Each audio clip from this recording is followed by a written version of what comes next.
የአሕዛብ ሁሉ አንገት ይሰብራሉ አለ። ነቢዩም ኤርምያስ መንገዱን ሄደ። ቁጥር 12 ነቢዩም አናንያ ቀንበሩን ከነቢዩ ከኤርምያስ አንገት ከሰበረ በኋላ የእግዚአብሔር ቃል ወደ ኤርምያስ እንዲህ ሲል መጣ።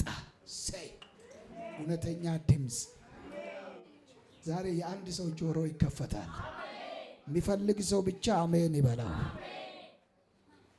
የእግዚአብሔር ቃል ወደ ኤርምያስ እንዲህ ሲል መጣ። ሂድ ለአናንያ እንዲህ በለው፣ ንገረው፣ እግዚአብሔር እንዲህ ይላል፣ አንተ የእንጨትን ቀንበር ሰብረሃል፣ እኔ ግን በእርሱ ፈንታ የብረትን ቀንበር እሰራለሁ።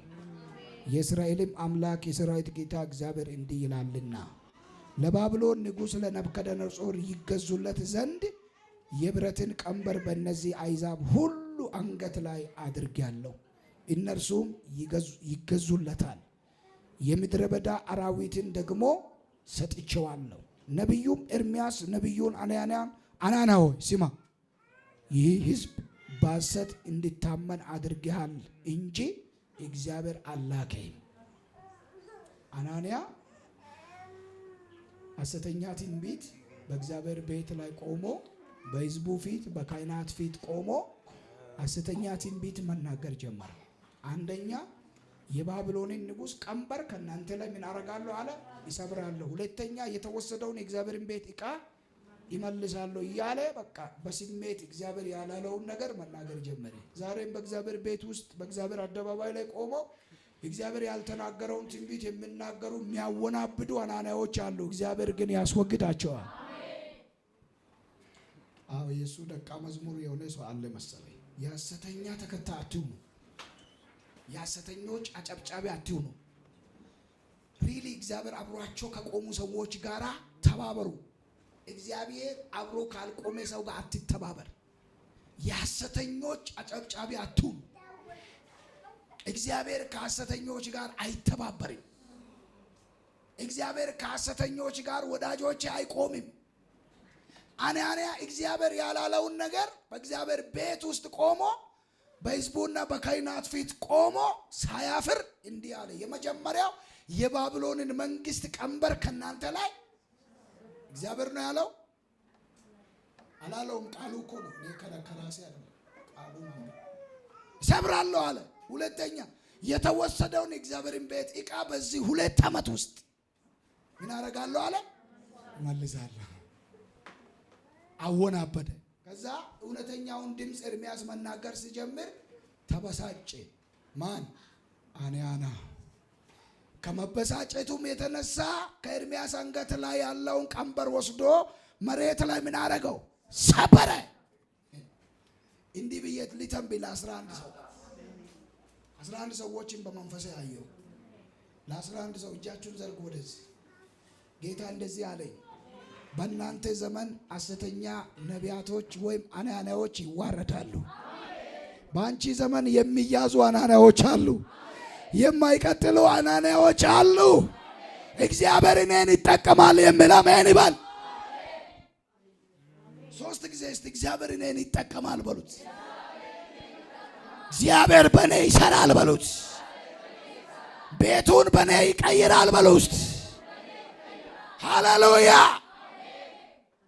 ሰበረ። ከዛ ሊያሳምን ሞከረ። አሁንም እንደዛው ድጋሚ ትንቢቱን ተናገረ። ከዛ እግዚአብሔር ቀጥታ ወደ ኤርምያስ እውነተኛ ድምፅ ይዞ መጣ። ምን የሚል ድምፅ? አንተ የእንጨትን ቀንበር ሰብረሃል፣ እኔ ደግሞ የብረትን ቀንበር ጭንባችኋለሁ። አንተ የሰበርከው የምን እንጨት ነው? የምን ቀንበር? የእንጨት ቀንበር ነው የሰበርከው። እኔ ደግሞ አለ የብረትን ቀንበር ጭንባችኋል፣ እነሱም ይገዟችኋል የሚል ጨካኝ መልእክት። እግዚአብሔር በጨካኝ ቅባት ይቀባችሁ። አራ ተቀበሉ በኢየሱስ። እግዚአብሔር በጨካኝ ቅባት ይቀባችሁ። እዛ ለአናንያም ጭምር ትንቢት ተናገረው። ሕዝቡን ሐሰተኛ ትንቢት በመናገር አታለያልና አንተ ደግሞ አትቀጥልም አለው። ትሞታለህ አለው። በጣም ይገርማል። አንብቡ ውስጥ ቁጥር 15 ላይ ምን ይላል? ነቢዩም ኤርምያስ ነቢዩን አናና ሆይ ስማ፣ ይህ ሕዝብ በሐሰት እንድታመን አድርጋል እንጂ እግዚአብሔር አላከኝ። አቤት አቤት አቤት! አጠገባችሁ ያለውን ሰው እግዚአብሔር ያላካቸው አይቀጥሉም በሉ እባካችሁ። ለምን አትነግሩትም? እግዚአብሔር ያላካቸው በሉ። የገንዘብ ፍቅረኞች አይቀጥሉም በሉት። እግዚአብሔር ያላካቸው አናንያዎች፣ ውሸተኞች፣ አታላዮች፣ አጭበርባሪዎች ጌታ ምስክሬ አይቀጥሉም። አላከኝ። ስለዚህ እግዚአብሔር እንዲህ ይላል፣ እነሆ ከምድር ላይ እሰድሃለሁ። አሜን። ከምድር ላይ ምን አደርጋለሁ? እሰድሃለሁ፣ አስወግዳለሁ ነው። አስወግዳለሁ ነው። በእግዚአብሔር ላይ ምን ብላል? አመፃን ተናግረሃልና በዚህ ዓመት ትሞታለህ በኢየሱስ ስም። ዛሬ የሆነ መንፈስ ይገለበጣል። አልገባችሁ? ዘራፊ መንፈስ ይገለበጣል። ሚስት ከባል የሚያፋታ በኢየሱስ ስም ይገለበጣል። ጩና አሜን በል አንተ። ሰሞኑን አንድ ነገር ሰማሁ። ነብይ ተባለ። የሆነ ነብይ አንዷ ሴት ጋር ስልክ ይደውላል። ባለትዳር ነች፣ የልጆች እናት ናት። ደወለና ጸለየላት፣ ትንቢት ተናገረ። ከዛ ወዳጅነቱን በትንቢት አጠናከረና በኋላ ላይ እግዚአብሔር ያንተ ናት ይለኛል አለ። አረ እኔ እኮ ባለ ትዳር የልጆች እናት። ኖ እሱ ባልሽ አይደለም። ነጣቂ መንፈስ። አጠገባችሁ ያለውን ሰው እባክህ ከእውነት ጋር ወግን በሉት። ፊቱን እያያችሁ አትፍሩ። ምናልባት ከባድ ነገር እየነገርኳችሁ ነው። ከእውነት ጋር ቁም በሉት። አጠገባችሁ ያለው ሰው ከሐሰት ጋር አትተባበር በሉት። ሐሰት የሰይጣን ነው። ውሸት የሰይጣን ነው። ተቃውም። ሐሰትን ፊት ለፊት ተቃውም። ከእውነት ጋር ቁም። ይሄ የእግዚአብሔር ሰው ኤርምያስ እውነተኛ ነቢይ ነው። በዘመኑ እግዚአብሔር በእውነት ያስነሳው ሰው ነው። ለራሱ ክብር የማይኖር ለዝና የማይኖር እግዚአብሔርንና እግዚአብሔርን ብቻ የሚያሳይ እግዚአብሔር ያለውን ብቻ የሚል ከእግዚአብሔር ሐሳብ ጋር የሚንቀሳቀስ ሰው ነው ኤርምያስ። ታላላቅ ከሚባሉ ነቢያቶች አንዱ ነው። ከዛ ምን አለው? እግዚአብሔር ስላላከ አትቀጥልም። አሜን። እግዚአብሔር ስላላከ አንተ ምን አትልም? አትቀጥልም። በዚህ ዓመት ምን ትሆናለህ? ትሞታለህ። በነገረው በሰባተኛ ወሩ ሞተ ይላል። አሜን በሏ። ትንቢቱን በተናገረው በስንተኛ ወር ትተባበራላችሁ? ከኢትዮጵያ ምድር ላይ የእግዚአብሔርን ክብር የሚሸፍን የሐሰት መጋረጃ ይቀደድ። አንሱ። እግዚአብሔር ይህን መልእክት ከሰጠኝ ውሎ አድሯል። ወዳጆቼ እጃችሁ ከፍ አድርጉና ከኔ ጋር አሜን ትላላችሁ። በጌታ በኢየሱስ ስም ከኢትዮጵያ ቤተ ክርስቲያን እውነትን የሸፈነ የሐሰት መጋረጃ ይቀደድ። ለእግዚአብሔር ክብር የማይሆን አሜን ነው። ዛሬ ጌታ እውነትን ይናገርሻል። እግዚአብሔር እውነትን ይናገር። አሜን። እውነት አርነት ያወጣል። ድሮ ልጆች እያለን እናታችን የአበሻ መድኃኒት ታጠጣል ነበረ። ሆዳችሁ ትልቅ እንዳይሆን ሸፋፋ ልጆች እንዳትሆኑ ብላ የሆነ የአበሻ መድኃኒት ጨምቃ ታዘጋጅና ታጠጣናል። መድኃኒቱ በጣም ይመራል። ኮሶ መድኃኒት ይባላል እና በጣም ነው የሚመራው። ስለዚህ መጀመሪያ ማባባያ ከላይ ትሰራለች። ከብርጭቆ ወይም ከመጠጫው ከላይ በኩል በኮባ ቅጠል በደንብ አድርጋ የኮባ ቅጠሉን በእሳት እንትን አድርጋ ከዛ ታስርና ላዩ ላይ በጣም የሚጣፍጥ በጥሩ ቅቤ የተሰራ አይብ ታደርጋለች። እዛ እሱን ላስላስ እያረክ ወደ ውስጠኛው ትሄዳለች ማለት ነው። ላስላስ እያረክ ለቀደመ ሰው ሽልማት አለ ትላለች። ሽልማቱን እያሰብከው መራራነቱን ትተው ወዳው ጭልጥ ታደርገዋል። ከገባ በኋላ በደንብ ስራ ይሰራል። ሲገባ ምን ይላል? ይመራል፣ ግን አላስፈላጊ ነገር ያስወግዳል። ጤናማ ሰው ያረጋል። ጩይና አሜን በላንተ። ይሄ የእግዚአብሔር ቃል ሲነገራችሁ አንዳንድ ጊዜ ሊያማችሁ ይችላል፣ ግን ውስጣችሁ ይፈወሳል። ያመነ ሶስት አሜን ይበል። ድገምና አሜን በል። ጨምር።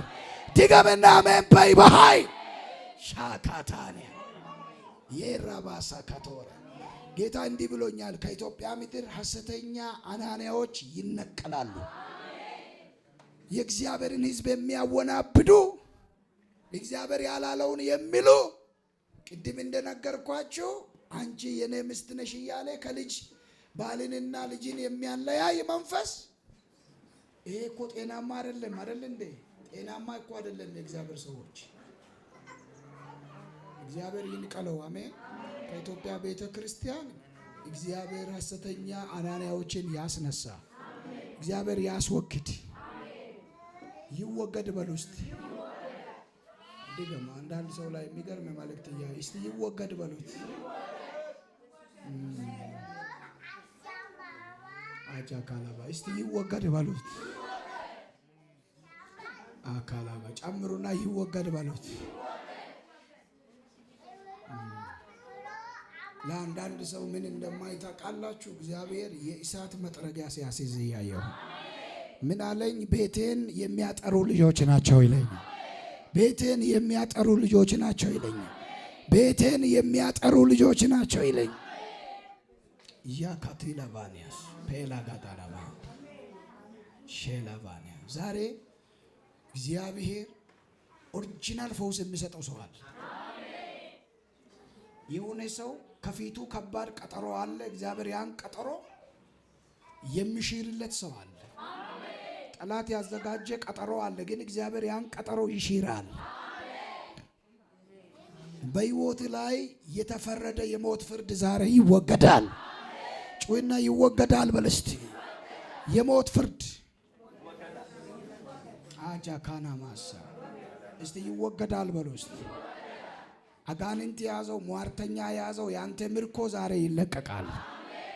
እስቲ ይለቀቃል በሉ እስቲ። ጤናዬ ይለቀቃል በሉ እስቲ።